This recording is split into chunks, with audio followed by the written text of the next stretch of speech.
রবলক্স খেলছিলাম তখন মাত্র আমি একটা সিক্রেট খুঁজে পাই। তো আমাদের এখানে শাবলটা নিয়ে এখান থেকে নিচে যেতে হবে। নিচে যাওয়ার পরে আপনারা এই পার্করটি ইজিলি করবেন। করার পরে আপনারা খুবই চমৎকার একটা জিনিস দেখতে পারবেন। সামনে ব্রিজটি পার হতে হবে। পার হওয়ার পরে এখানে একটি মানুষের মাথা দেখতে পারবেন। এই মানুষের মাথাটা আপনার পার হতে হবে। পার হওয়ার পরে আপনারা এখানে খুবই ইজি একটা স্টেজ দিবেন। স্টেজটি পার করার পরে আপনারা একটু আগে দেখতে পেলেন এখানে একটি জ্বলন্ত আগুনের কুণ্ডলি যাচ্ছে। আমরা এখানে লুকিয়ে লুকিয়ে যাব। তো এটি যাক।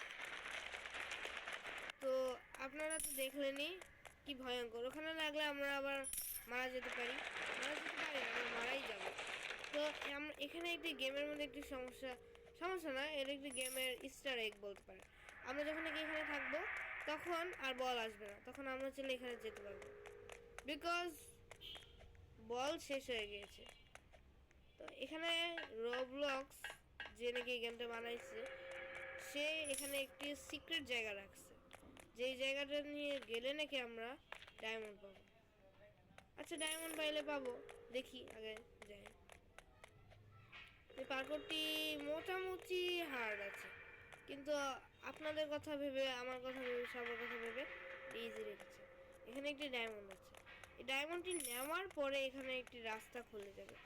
এই রাস্তাটা নিয়ে আপনি আবার বের হতে পারবেন, কিন্তু এখন তো এই রাস্তাটা খুলবে না, কারণ আমরা এখনো ডায়মন্ডটি নেইনি। আমরা এই ডায়মন্ডটি নিব, পরে দেখলেন রাস্তাটা খুলে গেল। পরে রাস্তা দিয়ে যাওয়ার পরে আবার ঠিক আগের মতো এখানে যেতে হবে। এখানে যেভাবে আমরা নর্মালি কমপ্লিট করি সেভাবে নর্মালি কমপ্লিট করতে হবে। মানে এখান দিয়ে ওই সব সিঁড়ি দিয়ে উঠতে হবে, পরে ওই যে দৌড়িয়ে দৌড়িয়ে লাফিয়ে লাফিয়ে পার করতে হবে, ইত্যাদি ইত্যাদি। তো কেমন লাগলো আপনাদের এই ভিডিওটি যদি ভালো লেগে থাকে অবশ্যই করবেন সাবস্ক্রাইব এবং লাইক করতে ভুলবেন না, এবং যদি শেয়ার না করে থাকেন তাহলে শেয়ারও করে দেবেন এবং অন্যদের এই সিক্রেটটি জানার সুযোগ করে দেবেন। আজকের জন্য বাই, দেখা হবে কালকে। Thanks for